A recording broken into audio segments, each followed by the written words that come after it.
गीता अध्याय 4 श्लोक 20। त्यक्त्वा कर्मफलासङ्गं नित्यतृप्तो निराश्रयः कर्मण्यभिप्रवृत्तोऽपि नैव किंचित करोति सः। जो कर्म और फल की आसक्ति का त्याग करके आश्रय से रहित और सदा तृप्त है, वह कर्मों में अच्छी तरह लगा हुआ भी वास्तव में कुछ भी नहीं करता।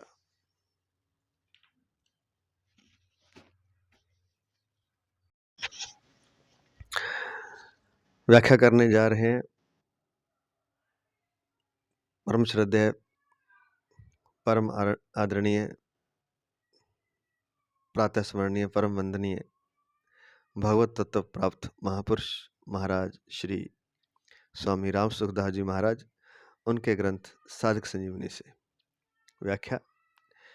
त्यक्त्वा कर्म फलासंगम।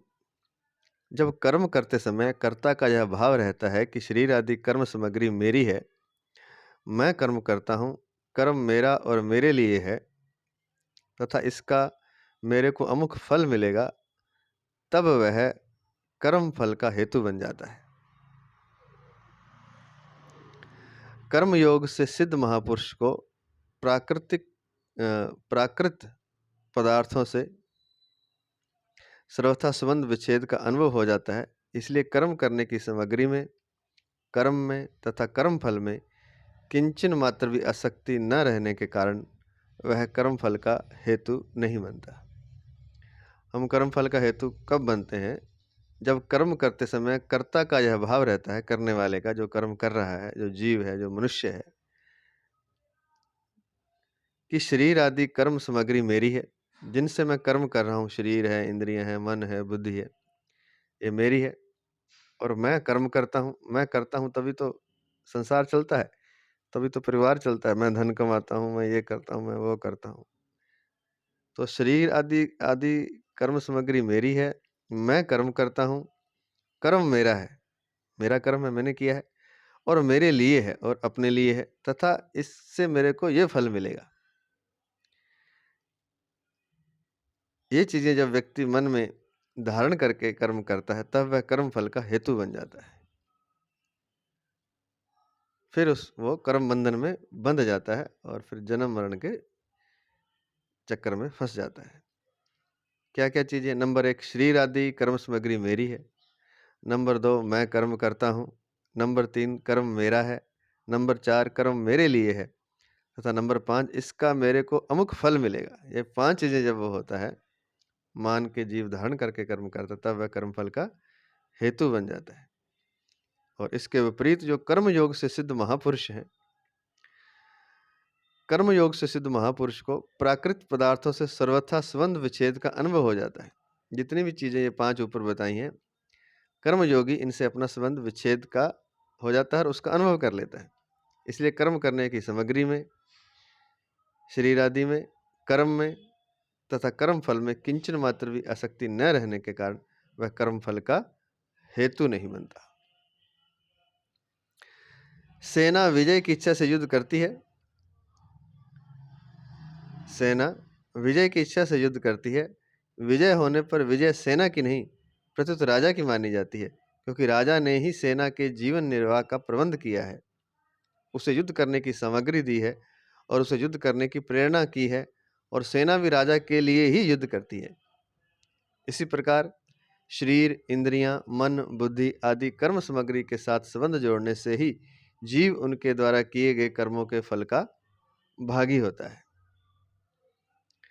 कर्म सामग्री के साथ किंचन मात्र भी संबंध न होने के कारण महापुरुष का कर्म फल के साथ कोई संबंध नहीं होता।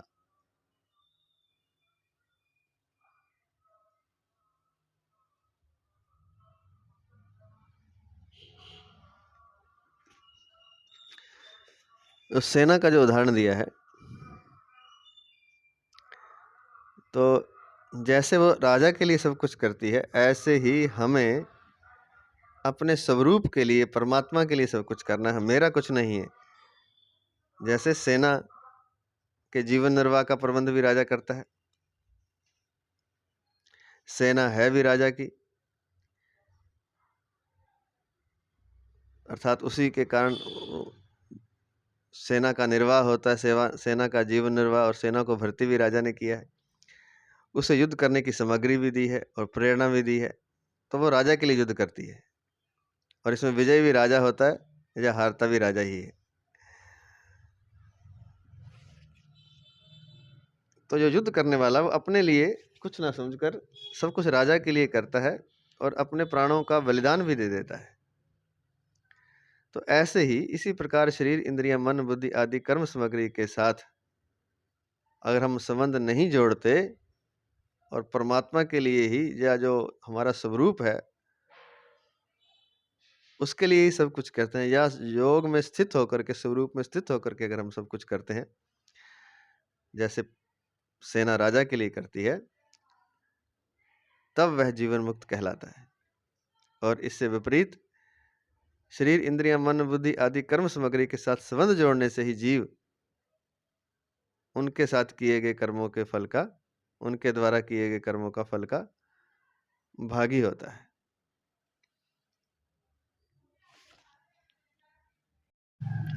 अब जीव की तरफ से माने तो जीव को, मनुष्य को कैसे रहना, जैसे वो राजा के लिए सब कुछ करता है, सेना। तो यह तो हो गया जीवन मुक्त का प्रसंग। और दूसरी तरह से यहाँ लिखा है कि इसी प्रकार शरीर, इंद्रिय, मन, बुद्धि आदि कर्म सामग्री के साथ संबंध जोड़ने से ही जीव उनके द्वारा किए गए कर्मों के फल का भागी होता है। तो सेना जो कुछ करती है उसका परिणाम जो है, उसका जो भागी होता है वो राजा होता है। क्यों? क्योंकि सेना के साथ वो अपना संबंध समझता है। तो शरीर, इंद्रियां, मन, बुद्धि आदि हमारी और कर्म सामग्री जो भी करेगी तो उसका भोक्ता हमें ही बनना पड़ेगा, राजा की तरह।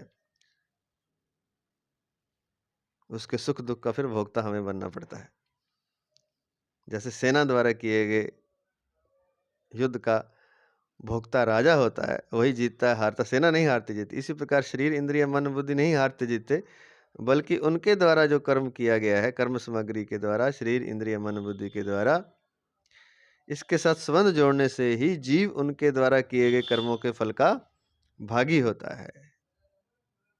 संबंध अगर जोड़ लेगा, जैसे राजा ने सेना के साथ संबंध जोड़ लिया, तो वह फिर उसके फल का भागी होगा। लेकिन जीव जैसे कार्य कर रहा है, सेना की तरह कार्य करे, तो वह मुक्त हो जाएगा, क्योंकि अपने लिए नहीं करे, वो परमात्मा के लिए या संसार के हित के लिए करे। कर्म सामग्री के साथ किंचन मात्र भी संबंध न होने के कारण महापुरुष का कर्म फल के साथ कोई संबंध नहीं होता। तो जैसे सेना युद्ध कर रही है और किसी भी तरह अपने शरीर को भी वो अपना नहीं समझती, बल्कि राजा का ही समझकर बलिदान कर देती है, तो इस तरह कर्म सामग्री के साथ किंचन मात्र भी संबंध न होने के कारण जो महापुरुष हैं, तत्वज्ञ महापुरुष, कर्मयोगी, उनका कर्म फल के साथ कोई संबंध नहीं होता। वास्तव में कर्म फल के साथ स्वरूप का संबंध है ही नहीं, कारण कि स्वरूप चेतन है, अविनाशी है और निर्विकार है, परंतु कर्म और कर्मफल दोनों जड़ तथा विकारी हैं और उनका आरंभ तथा अंत होता है। सदा स्वरूप के साथ ना तो कोई कर्म रहता है तथा ना कोई फल ही रहता है, क्योंकि कर्म अविनाशी है, चेतन है, निर्विकार है, और कर्म और कर्मफल चेतनता से विपरीत जड़ है, और चेतनता तो निर्विकार है। कर्म और कर्मफल दोनों विकारी हैं, उसमें विकार है, उनका कोई संबंध ही नहीं है। तो सदा स्वरूप के साथ न तो कोई कर्म रहता है तथा न कोई फल ही रहता है, क्योंकि कर्म और कर्मफल दोनों विनाशी हैं और चेतना जो हमारा स्वरूप है वो अविनाशी है। जैसे आकाश में सारी क्रियाएं होती हैं, लेकिन आकाश को कोई फर्क नहीं पड़ता, बादल आते हैं, सूर्य उगता है, कहीं आग लग जाए, कुछ भी हो जाए, वो सब कुछ होता तो आकाश में ही है, लेकिन आकाश निर्लिप्त रहता है। तो हमारा स्वरूप आकाश की तरह है। सूरज की गर्मी से आकाश गर्म नहीं होता, बादलों से छुपता नहीं है, आग लग जाने से आकाश जलता नहीं है। इस तरह यद्यपि कर्म और फल से स्वरूप का कोई संबंध नहीं है, जैसे आकाश का संबंध नहीं है, आकाश में होने वाली क्रियाओं से, आकाश में रहने वाली वस्तुओं से, जैसे ये धरती है, ये भी आकाश में ही है। बड़ी बड़ी बिल्डिंगें बनती हैं और फिर समय पाकर मिट जाती हैं, आकाश वैसे का वैसा है। इस तरह यद्यपि कर्म और फल से स्वरूप का कोई संबंध नहीं, तथापि जीव ने भूल से उनके साथ अपना संबंध मान लिया है। यह माना हुआ संबंध ही बंधन का कारण है। आकाश अग्नि के साथ अपना संबंध मान ले, अग्नि से जलता तो नहीं लेकिन मान ले, तो वो अग्नि रूप ही हो जाएगा और अपने को जला हुआ मानने लग जाएगा, जलता हुआ मानने लग जाएगा। तो यह माना हुआ संबंध ही बंधन का कारण है। तो जीव ने भी कर्म और फल से अपना संबंध मान लिया है। अगर यह माना हुआ संबंध मिट जाए तो कर्म और फल से उसकी स्वतः सिद्ध निर्लिप्तता का बोध हो जाता है, और जो माना हुआ संबंध बंधन का कारण है, वह संबंध मिट जाने से बंधन से मुक्त हो जाता है। निराश्रयः देश काल वस्तु व्यक्ति परिस्थिति आदि का किंचन मात्र भी आश्रय न लेना ही निराश्रय अर्थात आश्रय से रहित होना है। ये बहुत ही शानदार बात बताइए। पहले तो त्यक्त्वा कर्म फलासंगम, कर्म और फल से का त्याग कर दो, उससे संबंध ना जोड़े। दूसरा है सूत्र मुक्त होने का, निराश्रय है देश काल वस्तु व्यक्ति परिस्थिति आदि का किंचन मात्र भी आश्रय न लेना ही निराश्रय अर्थात आश्रय से रहित होना है। देश अर्थात देश से मतलब जिस देश में रहते हैं आप, देश से वैसे मतलब होता है एरिया, क्षेत्र। तो इस दृष्टि से पूरी पृथ्वी भी क्षेत्र है और पूरा ब्रह्मांड भी क्षेत्र है, अर्थात देश है। तो जो देश जिस देश में रहते हैं वो देश तो है ही है। तो देश जिस राज्य में आप रहते हैं वो देश है, जिस क्षेत्र में आप रहते हैं वो देश है, जिस पृथ्वी पर आप रहते हैं वो देश है, और पृथ्वी से अनंतर किसी लोक में रहते हैं वो भी देश ही है। ये देवताओं के लिए आ सकता है कि स्वर्ग भी एक देश है। तो देश का सहारा नहीं लेना, मतलब ऐसे लगता है कि देश नहीं होगा तो हम कैसे रहेंगे। परमात्मा की मर्जी पर छोड़ देना। काल का अर्थात समय का सहारा नहीं लेना, आश्रय नहीं लेना। वस्तु व्यक्ति का परिस्थिति आदि का किंचन मात्र भी आश्रय न लेना ही निराश्रय अर्थात आश्रय से रहित होना है। कि देश नहीं रहेगा तो मैं कैसे रहूंगा, समय नहीं रहेगा, समय का आश्रय नहीं लूंगा तो मैं कुछ करूंगा नहीं। बहुत समय का आश्रय बहुत प्रकार से लेता है व्यक्ति, किसी वस्तु का आश्रय लेता है, किसी व्यक्ति पर आश्रित होता है। आश्रित मतलब सहारा लेता है। तो सारे सहारों को छोड़ देना ही निराश्रय, आश्रय न लेना ही निराश्रय अर्थात आश्रय से रहित होना है। कितना ही बड़ा धनी राजा महाराजा क्यों ना हो, उसको देश काल आदि का आश्रय लेना ही पड़ता है। परंतु कर्मयोग से सिद्ध महापुरुष देश काल आदि का कोई आश्रय नहीं मानता। आश्रय मिले या ना मिले इसकी उसे किंचन मात्र भी परवाह नहीं होती, इसलिए वह निराश्रय होता है। वह रहता तो देश काल में ही है, लेकिन वो आश्रय मिले उसे ना मिले, क्योंकि उसे जीवन की परवाह नहीं है। जो शरीर है उसका भी आश्रय नहीं, वो शरीर रहे या जाए। जब शरीर रहे या जाए इतना कोई अपने भीतर दृढ़ निश्चय कर ले, तो फिर उसे किसी देश काल वस्तु व्यक्ति परिस्थिति आदि का आश्रय लेने की आवश्यकता नहीं है। और जो निराश्रय है वही सिद्ध होता है, या फिर कहें कि जो निराश्रय है वही परमात्मा का आश्रय ले सकता है। हम परमात्मा का आश्रय अपनी जीवा से कह तो देते हैं कि हम परमात्मा के आश्रित हैं, बल्कि हम आश्रित होते नहीं।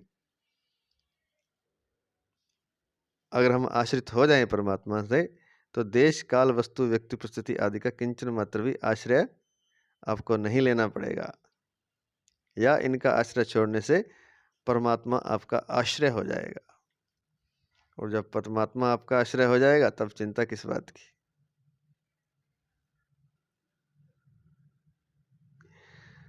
ये बहुत समझने वाली बात है वैसे तो, क्योंकि ये जीव का जो मन है ना, मुख्य तो मन ही है।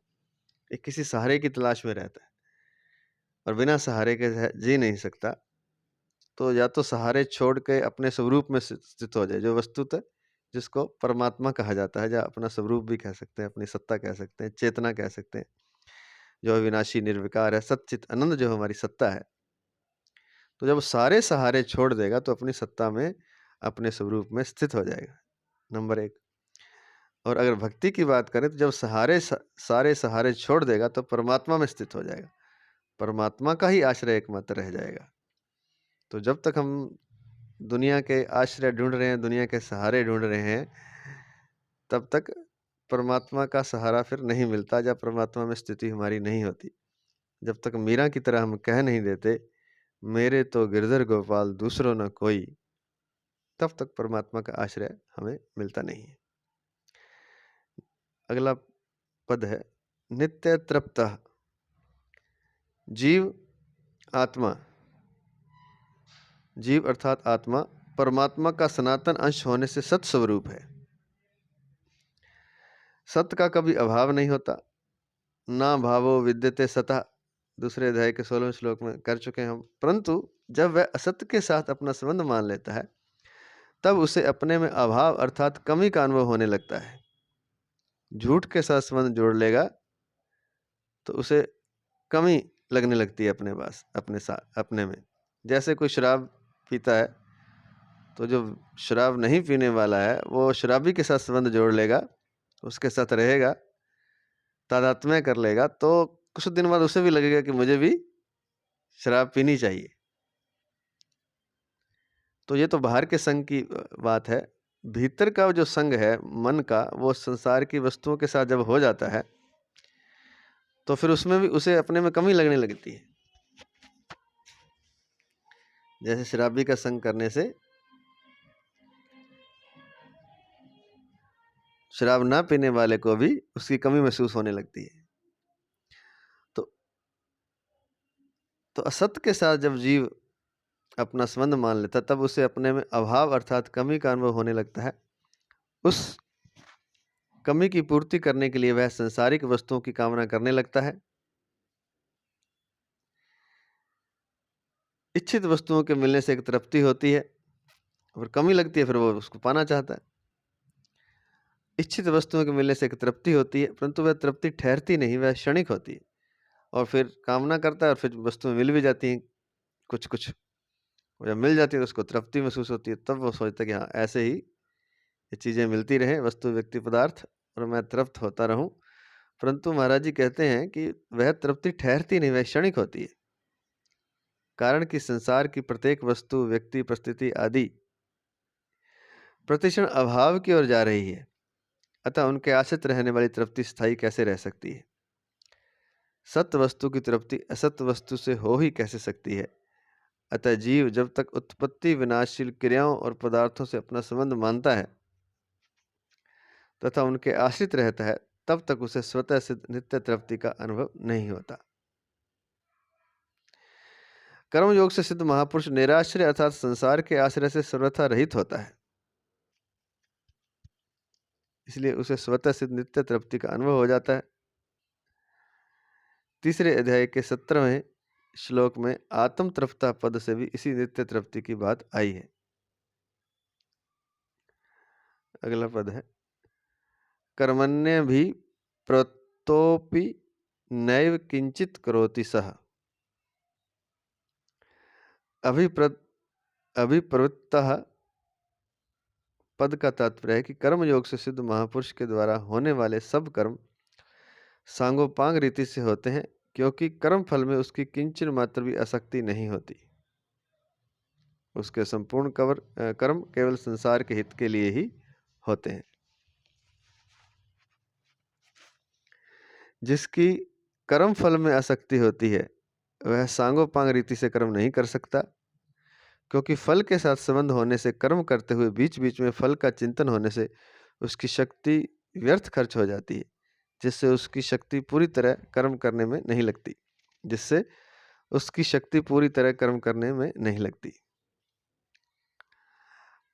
अपि पद का तात्पर्य है कि सांगोपांग रीति से, और जो पीछे बात ये आई है कि जिसकी कर्म फल में आसक्ति होती है उसका ध्यान फल के की ओर रहता है, अर्थात उसकी शक्ति फल के चिंतन से खर्च होती रहती है। जैसे हम कोई चीज़ करना चाहते हैं तो हम जब तक वो चीज़ नहीं हो जाती तब तक हमारा ध्यान उधर खिंचा रहता है, मन में चिंतन चलता रहता है कि ऐसा कब होगा, ऐसा कब होगा, ऐसा कब होगा। तो ये फलासक्ति है। और फलासक्ति से व्यक्ति की ऊर्जा खर्च होती है, शक्ति खर्च होती रहती है, व्यय होती रहती है। इसलिए वो सही ढंग से अपना कार्य भी नहीं कर पाता, क्योंकि ध्यान तो उसका फल में लगा हुआ है। फल तो आएगा 10 साल बाद या 2 साल बाद या साल बाद, 6 महीने बाद, महीने बाद, या कुछ देर बाद।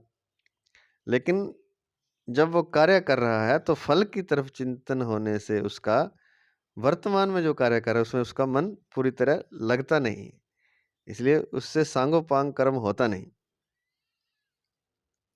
तो ऐसा करने से, फल का चिंतन करने से पूरी तरह से फल भी उसको नहीं प्राप्त हो सकता, क्योंकि कर्म में पूरी तरह उसका मन नहीं लगा। हम सोचते हैं कि फल का हम चिंतन करेंगे तो हमें फल अच्छा मिलेगा, बल्कि बात उल्टी है। अगर हम फल का चिंतन छोड़ के सही तरीके से तत्परता पूर्वक सांगोपांग कर्म करें तो फल अपने आप ही श्रेष्ठ आएगा। लेकिन फल की चिंता नहीं करनी। चिंता इसलिए नहीं करनी कि मुक्त होना है हमें फल से मतलब नहीं है, हमें कर्म से ही मतलब है, निष्काम कर्म से। निष्काम कर्म करेंगे तो हम कर्म सही से कर पाएंगे और फिर अपने आप ही फल भी अच्छा आएगा। लेकिन फल का चिंतन करने से कर्म भी सही नहीं होगा और शक्ति व्यर्थ खर्च हो जाती है, जिससे उसकी शक्ति पूरी तरह कर्म करने में नहीं लगती।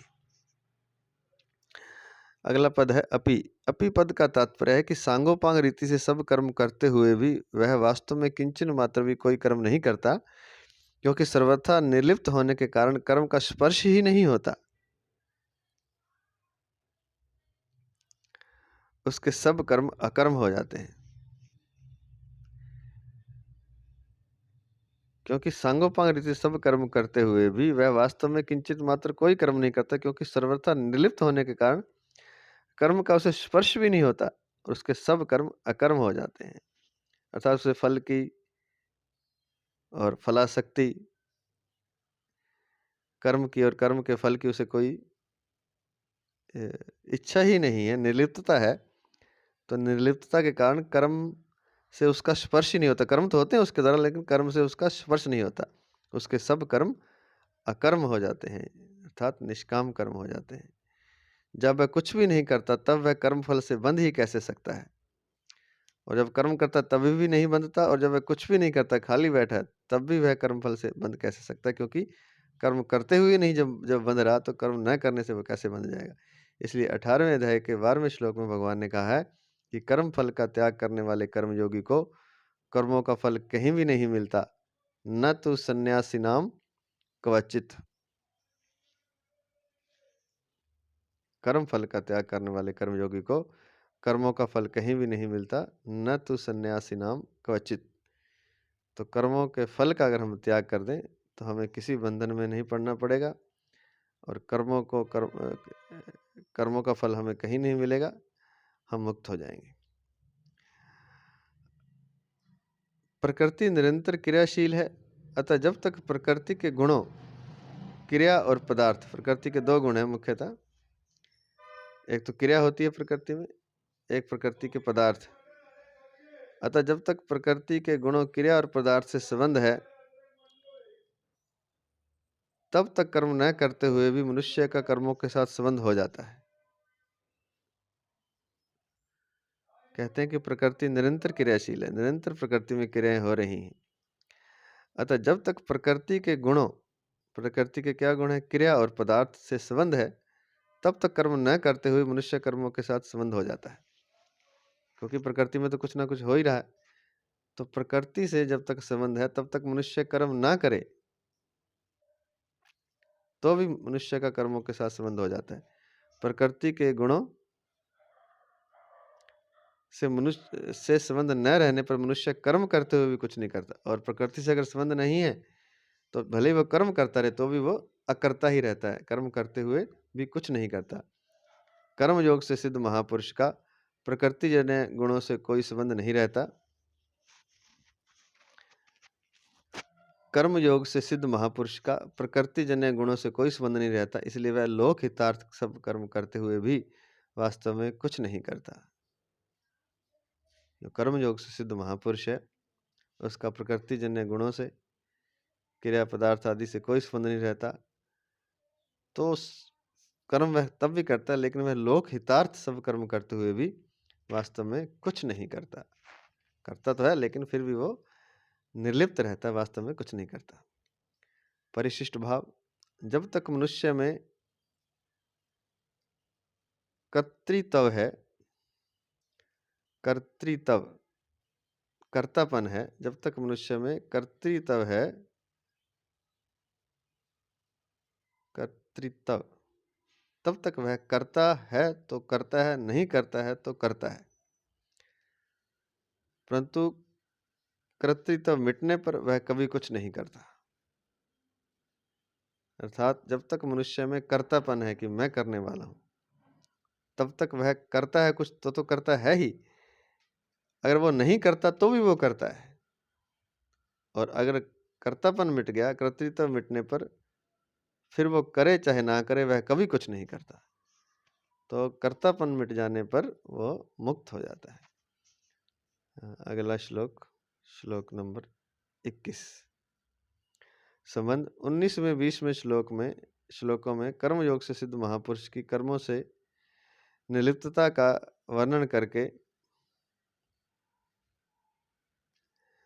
अब भगवान 21वें श्लोक में निवृत्ति प्राण और 22वें श्लोक में प्रवृत्ति प्राण कर्मयोग के साधक की कर्मों से निर्लिप्तता का वर्णन करते हैं। तो इस श्लोक में 21वें श्लोक में निवृत्ति प्राण कर्मयोग के साधक की कर्मों से निर्लिप्तता का वर्णन है, सन्यासी का एक तरह से कहें तो। श्लोक इस प्रकार है, 21 नंबर 4 अध्याय का। निराशीर्यत चित्तात्मा त्यक्त सर्व परिग्रह शारीरम केवलम कर्म कुर्वन्नापनोति किल्बिषम्। जिसका शरीर और अंतःकरण अच्छी तरह से वश में किया हुआ है, जिसने सब प्रकार के संग्रह का परित्याग कर दिया है, ऐसा इच्छा रहित कर्मयोगी केवल शरीर संबंधी कर्म करता हुआ भी पाप को प्राप्त नहीं होता। किल विषम, पाप को ना अपनोति,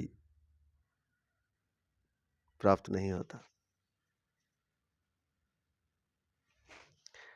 व्याख्या इस प्रकार है, यत चित्तात्मा, शुरू में आया है ना श्लोक के, निराशीर यत चित्तात्मा। संसार में आशा या इच्छा रहने के कारण ही शरीर, इंद्रिय, मन आदि वश में नहीं होते। इस श्लोक में निराशी ही पद से बताया गया है कि कर्म योगी में आशा या इच्छा नहीं रहती, अतः उसके शरीर, इंद्रिय और अंतःकरण स्वतः वश में रहते हैं। इनके वश में रहने से उसके द्वारा व्यर्थ की कोई क्रिया नहीं होती। संसार से हमारी कुछ आशा होती है, कुछ इच्छा होती है, इसलिए हमारा शरीर, इंद्रिय, मन, बुद्धि उस संसार की आशा को पाना चाहते हैं। संसार की जो आशा है हमें उसकी ओर चल पड़ते हैं, शरीर भी, इंद्रिय और मन भी और बुद्धि भी।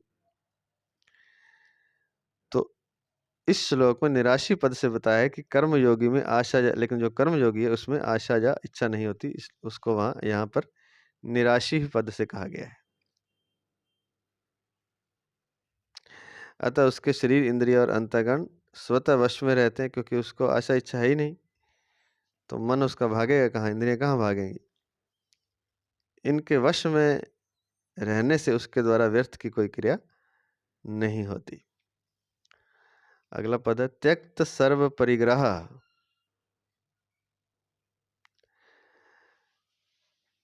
कर्मयोगी अगर सन्यासी है तो वह सब प्रकार की भोग सामग्री के संग्रह का स्वरूप से त्याग कर देता है।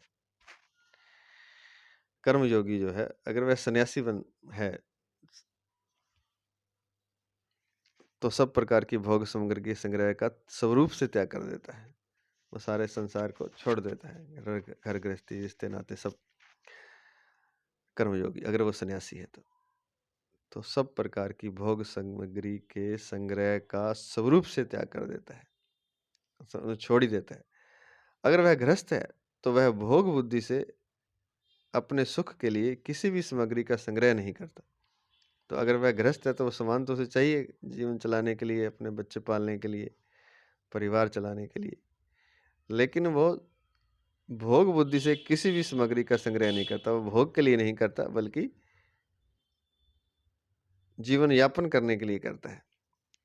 उसके पास जो भी सामग्री है उसको वह अपनी और अपने लिए न मानकर संसार की और संसार के लिए ही मानता है तथा संसार के सुख में ही उस सामग्री को लगाता है। भोग बुद्धि से संग्रह का त्याग करना तो साधक मात्र के लिए आवश्यक है। तो भोग बुद्धि जो है, जिसके लिए हम चीज़ों को इकट्ठा करते हैं भोगने के लिए, तो भोग बुद्धि से संग्रह का त्याग करना तो साधक मात्र के लिए आवश्यक है, चाहे वो सन्यासी है चाहे वो गृहस्थ है।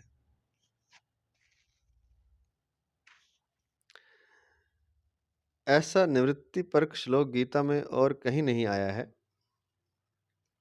छठे अध्याय के 10वें श्लोक में ध्यान योगी के लिए और 18वें अध्याय के 53वें श्लोक में ज्ञान योगी के लिए परिग्रह का त्याग करने की बात आई है। ध्यान योगी और ज्ञान योगी के लिए परिग्रह का त्याग करने की बात आई है, परंतु उनसे भी ऊंची श्रेणी के परिग्रह की त्याग की बात त्यक्त सर्व परिग्रह पद से यहीं आई है। तो ये जो चौथे अध्याय का 21वां श्लोक है, निवृत्ति परक, ऐसा श्लोक पूरी गीता में नहीं है। तो दो तरह के त्याग की बात आई है, परिग्रह के त्याग की बात। एक तो ध्यान योगी के लिए छठे अध्याय के 10वें श्लोक में, और ज्ञान योगी के लिए 18वें अध्याय के 53वें श्लोक में परिग्रह त्याग की बात आई है, परिग्रह त्याग करने की बात आई है, परंतु उनसे भी ऊंची श्रेणी के परिग्रह त्याग की बात त्यक्त सर्व परिग्रह पद से यहीं आई है, क्योंकि परिग्रह के साथ सर्व शब्द केवल यहां आया है। 12वें अध्याय के 19वें श्लोक में भक्ति योगी के लिए अनिकेतः पद आया है, पर वहां इसका अर्थ निवास स्थान में ममता आसक्ति से रहित होना है। संपूर्ण परिग्रह का त्याग, त्यक्त सर्व परिग्रह का पद केवल मात्र इसी श्लोक में आया है। निराशी ही कर्म योगी में आशा, कामना, स्पृहा, वासना आदि नहीं रहते। ना उसमें आशा होती है कल ऐसा, ना उसमें कोई कामना होती है कि ऐसा होने से मैं सुखी हो जाऊंगा, ना स्पृहा होती है, ना वो भोग भोगने की वासना उसमें होती, नहीं रहते कर्मयोगी में। वह बाहर से ही भोग सामग्री के संग्रह का त्याग करता हो, इतनी ही बात नहीं, परंतु वह भीतर से भी भोग सामग्री की आशा का या इच्छा का त्याग कर देता है। तो जो जिसको निवृत्ति परायण कहा जाता है, जो सन्यासी होता है, जो घर बार सब छोड़ देता है, वस्तुओं से, व्यक्तियों से अपना संबंध तोड़ लेता है, तो वह बाहर से ही भोग सामग्री के संग्रह का त्याग करता हो, इतनी ही बात नहीं है, परंतु वह भीतर से भी भोग सामग्री की आशा या इच्छा का त्याग कर देता है। आशा या इच्छा का सर्वथा त्याग न होने पर भी उसका उद्देश्य इनके त्याग का ही रहता है। सर्वथा त्याग चाहे मन से ना हो पाए, लेकिन फिर भी उसका उद्देश्य तो रहता ही है, और बाहर से तो वह त्याग कर ही देता है। शारीरम केवलम कर्म कुर्वन्। शारीरम कर्म, शरीर संबंधी कर्म के दो अर्थ होते हैं। एक तो शरीर से होने वाला कर्म और दूसरा शरीर निर्वाह के लिए किए जाने वाला कर्म।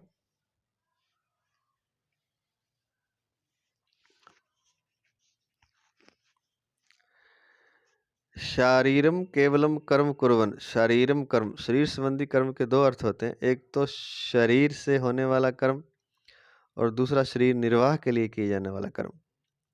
शरीर से होने वाले कर्म की बात 5वें अध्याय के 11वें श्लोक में भी आई है, जिसका तात्पर्य है कि सभी कर्म केवल शरीर, इंद्रिय, मन, बुद्धि के द्वारा ही हो रहे हैं, मेरा उनसे कुछ भी संबंध नहीं है।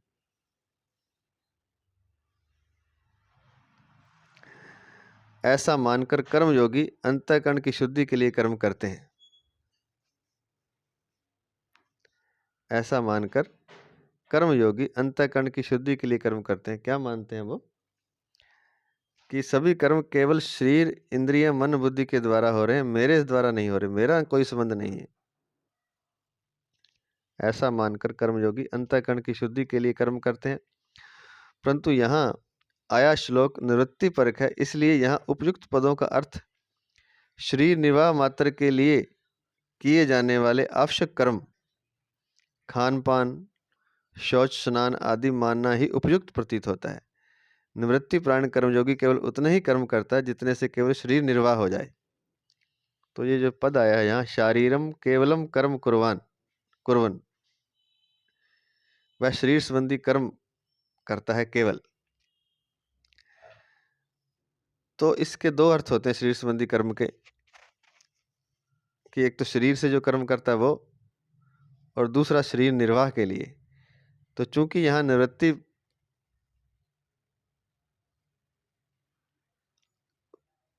परक श्लोक आया है, इसलिए यहाँ उपयुक्त पदों का अर्थ शरीर निर्वाह मात्र के लिए किए जाने वाले आवश्यक कर्म है।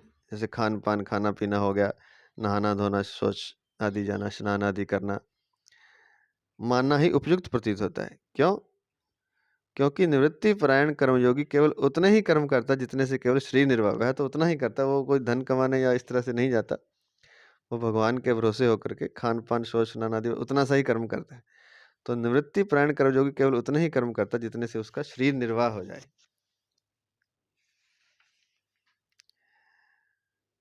अगला पद है नापनोति किल विषम। जो कर्म करने अथवा न करने से अपना किंचन मात्र भी संबंध रखता है, वह पाप को अर्थात जन्म मरण रूप बंधन को प्राप्त होता है। जो कर्म करने से अपना संबंध जोड़ता है, संबंध रखता है, थोड़ा भी संबंध रखता है, तो वह पाप को अर्थात जन्म मरण रूप बंधन को प्राप्त होता है। वो पाप भले करे ना, जो अगर कर्म के साथ संबंध जोड़ लिया आपने तो पाप हो गया, और फिर पाप अर्थात जन्म मरण रूप बंधन को प्राप्त होता है। परंतु आशा रहित कर्मयोगी कर्म करने अथवा न करने से अपना कुछ भी संबंध नहीं रखता, इसलिए वह पाप को प्राप्त नहीं होता, अर्थात उसके सब कर्म अकर्म हो जाते हैं। तो आशा रहित कर्मयोगी जो कर्म करने अथवा न करने से अपना उसका कोई संबंध नहीं होता, इसलिए वह पाप को भी प्राप्त नहीं होता और उसके सब कर्म अकर्म हो जाते हैं। निवृत्ति प्राण होने पर भी कर्मयोगी कभी आलस्य प्रमाद नहीं करता। तो जो जिसने संसार का स्वरूप से त्याग कर दिया है, जो सन्यासी हो गया है, वो कभी आलस्य प्रमाद नहीं करता। आलस्य प्रमाद का भी भोग होता है। एकांत में ही यूं ही पड़े रहने से आलस्य का भोग होता है, और शास्त्र विरुद्ध तथा निरर्थक कर्म करने से प्रमाद का भोग होता है। संसार तो छोड़ दिया और पड़ा अपने आश्रम में जाकर के, कुछ नहीं करता, खाया पिया सो लिया, कोई साधना नहीं, कुछ नहीं, तो वो आलस्य का भोग कर रहा है। भोग वो ऐसा नहीं कुछ, वो आलस्य का भी तो भोग होता है, आराम का भी तो भोग होता है। वो पड़ा पड़ा आराम कर रहा है, तो उसका भोग कर रहा है। लेकिन जो कर्मयोगी है वह कभी आलस्य प्रमाद नहीं करता। एकांत में यूं ही पड़े रहने से आलस्य का भोग होता है, और शास्त्र विरुद्ध तथा निरर्थक कर्म करने से प्रमाद का भोग होता है। अब वो गलत कार्य करता रहे कुछ और निरर्थक कर्म करे जिसका कोई मतलब नहीं है, तो प्रमाद कर रहा है, तो उस प्रमाद का भोग हो रहा है। जिसका आध्यात्मिक पथ की और कोई आध्यात्मिक जिसका कोई उद्देश्य नहीं है, वो चाहे सन्यासी भी हो गया है, एकांत में पड़ा पड़ा वो शास्त्र विरुद्ध कर्म करे या तो शास्त्र के प्रतिकूल कर्म करे, निषिद्ध कर्म करे, या फिर निरर्थक कर्म करे, ऐसे ही कुछ नहीं, इधर से खड्डा खोद लिया, इधर कर दिया, कुछ भी कर दिया, जी किया तो कर लिया, नहीं तो पड़ा रहा, तो ये प्रमाद का भोग है।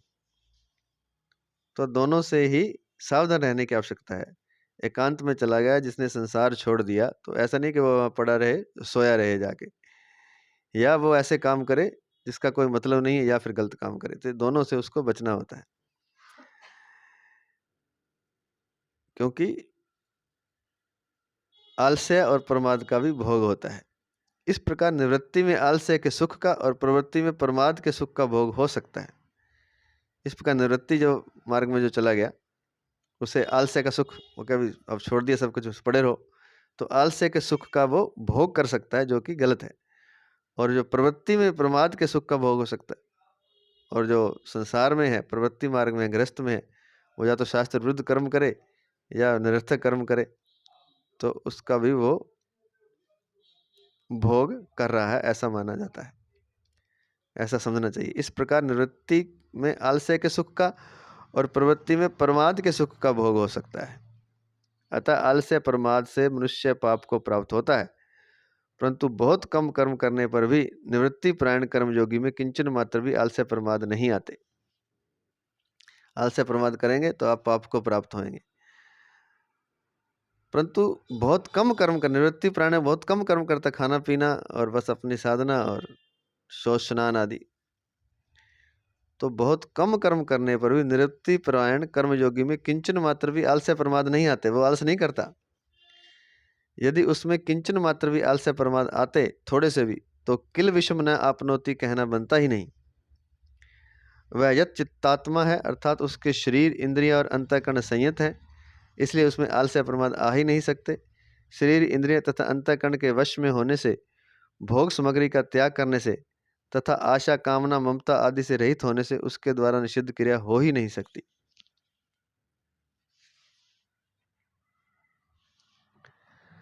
तो वह पाप को प्राप्त नहीं होता, किल विषम न आपनोति। और आलस्य प्रमाद, क्योंकि इंद्रियां शरीर उसका वश में है, जिसका वश में नहीं रहता वो सोया रहता है, देर से उठता है, कुछ भी करेगा, क्योंकि शरीर और इंद्रियां उसके वश में नहीं, अंतःकरण उसका वश में नहीं है। लेकिन जिसका वश में है अपने, जिसका शरीर और इंद्रियां और अंतःकरण संयत है, उसमें आलस्य प्रमाद आ ही नहीं सकते। शरीर इंद्रिय तथा अंतःकरण के वश में होने से भोग, नंबर एक तो शरीर इंद्रिय अंतःकरण आपके वश में होने चाहिए, नंबर दो भोग सामग्री का त्याग कर देना आपने, कोई भोग आपको चाहिए नहीं, तथा आशा कामना ममता आदि से रहित होने से, तथा कोई आशा संसार की नहीं है, कोई कामना नहीं है, किसी से ममता नहीं है आदि से, ये तीन चीजें जब हो जाएंगी, शरीर इंद्रिय अंतःकरण वश में हो जाएगा, भोग सामग्री का त्याग हो जाएगा, आशा कामना ममता आदि से रहित होने पर उसके द्वारा निषिद्ध क्रिया हो ही नहीं सकती। वो कोई गलत कार्य फिर कर ही नहीं सकता, शास्त्र विरुद्ध या निषिद्ध कर्म उससे नहीं होते।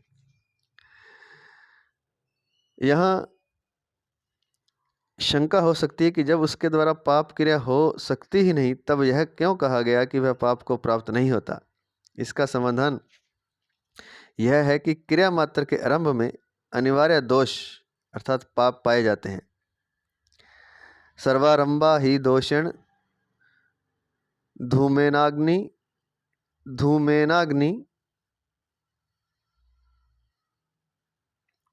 सर्वारंभा ही दोषेण धूमेनाग्निरिवावृता। गीता 18वें अध्याय का 48वां श्लोक। परंतु मूल में असत्य के संग कामना ममता और आसक्ति से ही पाप लगते हैं। महाराज ये कह रहे हैं कि कोई भी आप क्रिया करते हैं तो उसमें पाप शुरू में होता है, उसमें आरंभ में अनिवार्य दोष, उसमें पाप पाया जाता है। जो अपने लिए जो करेंगे या जो भी क्रिया करेंगे, सकाम क्रिया कह सकते हैं, या जो हम हर लोग करते हैं, हम जो भी क्रिया करते हैं, आम मनुष्य जो करता है, आम जीव, तो वो उसमें अनिवार्य दोष पाप पाया जाता है, जिसका कि गीता के 18वें अध्याय के 48वें श्लोक में दिया, सर्वारंभा ही दोषेण धूमेनाग्निरिवावृता। परंतु मूल में असत्य के संग कामना ममता और आसक्ति से ही पाप लगते हैं। परंतु जो पाप क्यों लगता है कि अगर हमारे में कोई कामना हो, कोई ममता हो किसी के प्रति, और किसी के प्रति आसक्ति हो, तो ही पाप लगते हैं। कर्मयोगी में कामना ममता और आसक्ति होती ही नहीं, इसलिए उसका कामना ममता और आसक्ति का उद्देश्य ही नहीं होता। इसलिए उसका कर्म करने से अथवा न करने से कोई प्रयोजन नहीं होता। इसी कारण न तो उसे कर्मों में रहने वाला आनुषंगिक पाप लगता है, और न उसे शास्त्र विहित कर्मों के त्याग का ही पाप लगता है। तो एक बात यहाँ लिखिए, कर्मों में रहने वाला अनुषंगिक पाप। किसी भी कर्म में पाप शामिल ही होता है पहले से ही। कोई भी कर्म करो, जब तक आप निष्काम भाव से परहित के लिए कर्म नहीं करेंगे तब तक, और जब तक कामना ममता और आसक्ति रहित कर्म नहीं करेंगे, तब कर्म में पाप अनुषंगिक है, वह लग ही जाएगा आपको। तो कामना ममता और आसक्ति छोड़कर जब आप कर्म करेंगे तब पाप से मुक्त होंगे। तो और यहाँ जो सिद्ध महापुरुष है उसका है कि इसी कारण न तो उसे कर्मों में रहने वाला अनुषंगिक पाप लगता है और न उसे शास्त्र विहित कर्मों के त्याग का ही पाप लगता है, क्योंकि कर्मयोगी में कामना ममता और आसक्ति होती ही नहीं, अथवा उसका कामना ममता और आसक्ति का उद्देश्य नहीं होता। इसलिए उसका कर्म करने से अथवा न करने से कोई प्रयोजन नहीं होता। इस कारण न तो उसे कर्मों में रहने वाला अनुषंगिक पाप लगता है और न उसे शास्त्र विहित कर्मों के त्याग का ही पाप लगता है। शास्त्र विहित कर्म नहीं कर रहा, वो न धन नहीं कमा रहा या कुछ और नहीं कर रहा, तो उसका भी पाप उसको नहीं लगता। दूसरी एक शंका यह हो सकती है कि तीसरे अध्याय में भगवान ने सिद्ध महापुरुष को भी अपने लिए कोई कर्तव्य शेष न रहने पर भी लोक संग्रह के लिए कर्म करने की प्रेरणा की है। तीसरे अध्याय का 25वां 26वां श्लोक। अपने लिए भी भगवान ने कहा है कि त्रिलोकी में कुछ भी कर्तव्य और प्राप्तव्य न होने पर भी मैं सावधानी पूर्वक कर्म करता हूँ। तीसरे अध्याय के 22वें से 24वें श्लोक तक। अतः शरीर निर्वाह मात्र के लिए कर्म करने वाले कर्मयोगी को क्या लोक संग्रह के त्याग का दोष नहीं लगेगा? इसका समाधान यह है कि कामना ममता आदि न होने के कारण उसे कोई दोष नहीं लगता। यद्यपि सिद्ध महापुरुष में और भगवान में कामना ममता आदि का सर्वथा अभाव होता है, तथापि वे जो लोक संग्रह के लिए कर्म करते हैं, यह उनकी दया कृपा ही है। वास्तव में वे लोक संग्रह करें अथवा ना करें, इसमें वे स्वतंत्र हैं, इसकी उन पर कोई जिम्मेवारी नहीं है। गीता तीसरे अध्याय का 18वां श्लोक। वास्तव में यह भी निवृत्ति प्राण साधकों के लिए एक लोक संग्रह ही है। लोक संग्रह किया नहीं जाता, प्रत्युत होता है। तो ये कहना चाहते हैं कि जिसने जो मुक्त हो गया है एक तरह से, जो कर्म योगी है, तो भगवान ने भी कह दिया कि त्रिलोकी में मेरे लिए कोई भी काम बाकी नहीं है और कुछ पाना बाकी नहीं है, फिर भी मैं कर्म करता हूँ लोक संग्रह के लिए। और जो सिद्ध महापुरुष है, शरीर निर्वाह मात्र के लिए कर्म करने वाला कर्मयोगी, अगर लोक संग्रह का त्याग करे तो उसे दोष लगेगा?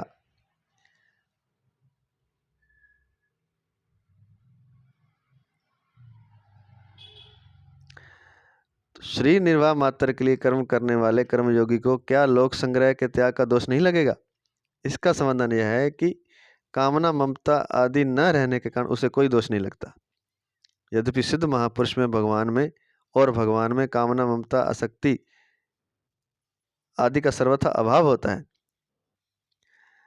तथापि वे जो लोक संग्रह के लिए कर्म करते हैं, यह उनकी दया होती है, उनकी कृपा होती है। उनमें कोई कामना तो होती नहीं, किसी का हित करने का भी सारी कामनाओं का त्याग कर चुके हैं, लेकिन फिर भी वो दयावश कृपावश कर्म करते हैं। वास्तव में वे लोक संग्रह करें अथवा ना करें, इसमें वे स्वतंत्र, इसमें वे कृपा करें ना करें, चाहे परमात्मा है, चाहे वैसे तो कर्मयोगी महापुरुष के लिए आया है, इसमें भी वे स्वतंत्र हैं, इसकी उन पर कोई जिम्मेवारी नहीं है। गीता तीसरे अध्याय का 18वां श्लोक। वास्तव में यह भी निवृत्ति प्राण साधकों के लिए एक लोक संग्रह ही है। लोक संग्रह किया नहीं जाता, प्रत्युत होता है। तो उनके पर कोई जिम्मेवारी नहीं है दया और करुणा की, लोगों को ज्ञान देने की। वास्तव में यह भी निवृत्ति प्राण साधकों के लिए एक लोक संग्रह ही, यह भी लोक संग्रह है कि उन पर कोई जिम्मेवारी नहीं है। निवृत्ति प्राण साधकों के लिए जो सन्यासी हो गए, लोक संग्रह किया नहीं जाता, प्रत्युत अपने आप होता है। लोक संग्रह किया नहीं जाता, प्रत्युत होता है। तीसरी एक शंका यह भी हो सकती है, थोड़ा सा रह गया 5 मिनट, कि तीसरे अध्याय के 13वें श्लोक में भगवान ने केवल अपने शरीर का पोषण करने वाले मनुष्य को पापी कहा है, और यहाँ कहते हैं कि शरीर निर्वाह मात्र के लिए कर्म करने वाला पाप को नहीं प्राप्त होता। पिछले जिस श्लोक की यहाँ बात की है, तीसरे अध्याय के 13वें श्लोक में, उसने कहा कि जो अपने शरीर का केवल अपने खाने पीने के लिए ही केवल वो कर्म करता, वो पापी है। और यहाँ कह दिया भगवान ने कि शरीर निर्वाह मात्र के लिए कर्म करने वाला पाप को नहीं प्राप्त होता। तो दोनों का सामंजस्य कैसे हो, इसका समाधान यह है कि जब तक भोग बुद्धि है और कर्मों तथा पदार्थों में आसक्ति बनी हुई है, तब तक कर्म करने अथवा न करने से पाप लगता ही है। जब तक भोग बुद्धि है, कर्मों में तथा पदार्थों में आसक्ति बनी हुई है कि ये पदार्थ मुझे मिल जाएं, इस चीज का मैं भोग कर लूं, तब तक कर्म करने अथवा ना करने से पाप लगता ही। तब आप कर्म करो चाहे ना करो तो पाप आपको लगेगा, जब तक भोग बुद्धि है और पदार्थों में आसक्ति है। इसलिए वहां पचंती आत्म कारणात् पद आए हैं, परंतु उस कर्मयोगी में भोग बुद्धि नहीं है और कर्मों तथा पदार्थों में आसक्ति भी नहीं है, अतः सर्वथा निर्लिप्त होने से उसे कर्म करने अथवा न करने से किंचन मात्र भी पाप नहीं लगता। इसलिए यहाँ आया है कि शरीर निर्वाह मात्र के लिए कर्म करने वाला पाप को प्राप्त नहीं होता। वो कौन नहीं होता? जिसकी भोग बुद्धि नहीं है, जो कर्मों तथा पदार्थों में आसक्त नहीं है, जो संसार का भोग भोगना नहीं चाहता, संसार का सुख लेना नहीं चाहता, पदार्थ संसार के नहीं चाहता, वो अगर शरीर निर्वाह के लिए कर्म कर रहा है तो उसको किंचित मात्र भी पाप नहीं लगता, बल्कि अन्य कर्म भी करे तो भी उसे पाप नहीं लगता। और अगर ऐसा नहीं है, अगर भोग बुद्धि है, संसार के प्रति कर्मों और पदार्थों में आसक्ति बनी है, तब वो कर्म करे चाहे ना करे उसको पाप लगता ही लगता है।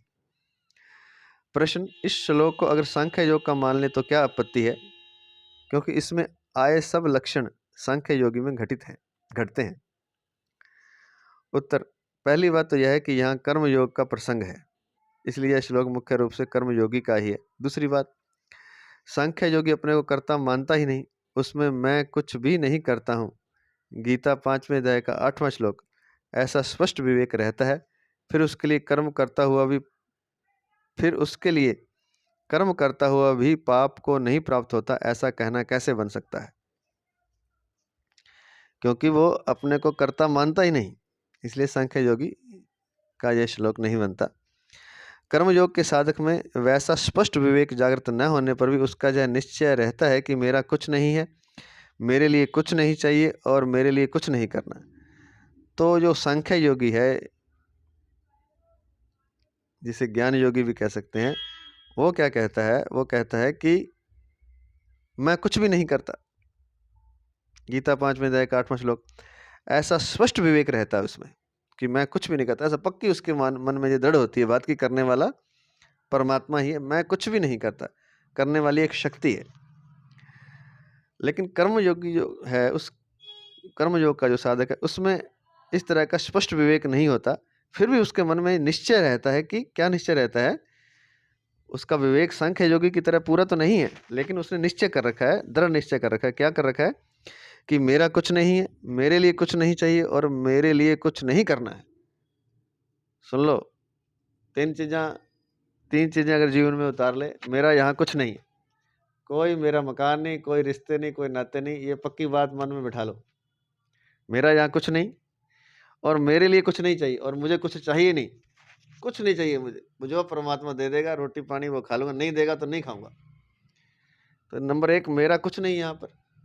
नंबर 2 मेरे लिए कुछ नहीं चाहिए, मुझे अपने लिए कुछ नहीं चाहिए, सब दूसरों को देना है। और तीसरी बात, मेरे लिए कुछ करना नहीं और मैंने अपने लिए कुछ नहीं करना। अपने सुख के लिए, अपने आराम के लिए मैंने सेवा करनी है बस। तो फिर वो सुखी हो जाएगा और सुख भी हो जाएगा और मुक्त भी हो जाएगा, दोबारा जीवन में नहीं आएगा। क्या करेगा? 3 चीजें कर ले। मेरा यहाँ कुछ नहीं, 1 नंबर। दूसरा, मेरे लिए कुछ नहीं करना, मुझे अपने लिए कुछ करना ही नहीं है, सब दूसरों के लिए करना है। और तीसरा नहीं, पहला ये है कि मेरा कुछ नहीं, नंबर दूसरा मुझे कुछ चाहिए नहीं चाहिए, अगर मुझे ये चाहिए, मुझे नहीं कुछ नहीं चाहिए, जैसा है बस ठीक है। और नंबर 3, मुझे अपने लिए कुछ नहीं करना। ये 3 चीज कर ले तो वो सुखी हो जाएगा और मुक्त हो जाएगा, जीवन मरण से मुक्त हो जाएगा, दोबारा आएगा नहीं इस धरती पर। इन 3 बातों का दृढ़ निश्चय करने के कारण वह कर्म करते हुए भी उनसे निर्लिप्त रहता है। फिर वो करेगा तो सही कर्म, लेकिन निर्लिप्त हो जाएगा भगवान की तरह और मुक्त हो जाएगा। लोगों में प्राय ऐसी मान्यता है कि कर्मयोगी गृहस्थ आश्रम में और ज्ञान योगी अर्थात सांख्य योगी संन्यास आश्रम में रहता है, परंतु वास्तव में ऐसी बात नहीं है। जिसे शरीर से अपनी अलग सत्ता का स्पष्ट विवेक है, वह ज्ञान योगी ही है, चाहे वह गृहस्थ आश्रम में हो अथवा संन्यास आश्रम में। जो जिसने अपने आप को देख लिया कि शरीर मेरा अलग है, मैं शरीर से अलग हूँ, मैं तो आत्मा हूँ, तो फिर वो चाहे संसार में रहे, चाहे आश्रम में रहे, चाहे वो सन्यासी बने, चाहे वो गृहस्थ बने, वह ज्ञान योगी ही है। जिसमें इतना विवेक नहीं है पर उपयुक्त 3 बातों का निश्चय पक्का है, वह कर्मयोगी है। वह कर्मयोगी ही है, चाहे वह गृहस्थ आश्रम में हो अथवा सन्यास आश्रम में। दोबारा से, और जिसे 3 बातों का जिसने पक्का निश्चय कर लिया कि मेरा कुछ नहीं है, मुझे अपने लिए कुछ नहीं चाहिए और मेरे लिए कुछ मुझे करना नहीं है, वो चाहे गृहस्थ में रहे, फिर वो सन्यासी है। वो चाहे गृहस्थ में रहे, चाहे सन्यास में, वह कर्मयोगी ही है।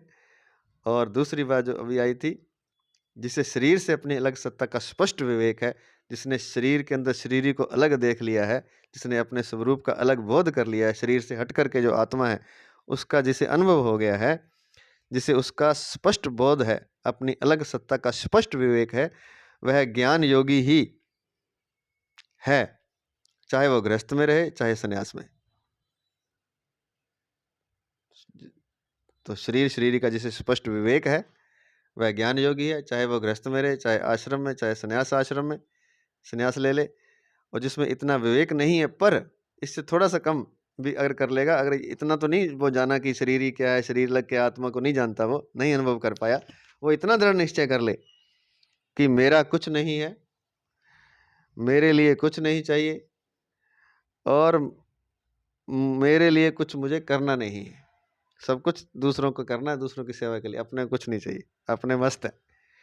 तो फिर वो चाहे गृहस्थ में रहे, चाहे सन्यास में रहे, वो कर्मयोगी ही है, वो नित्य मुक्त ही है, ऐसा कह सकते हैं। आज इतना ही। जय श्री कृष्ण, जय श्री कृष्ण, जय श्री कृष्ण।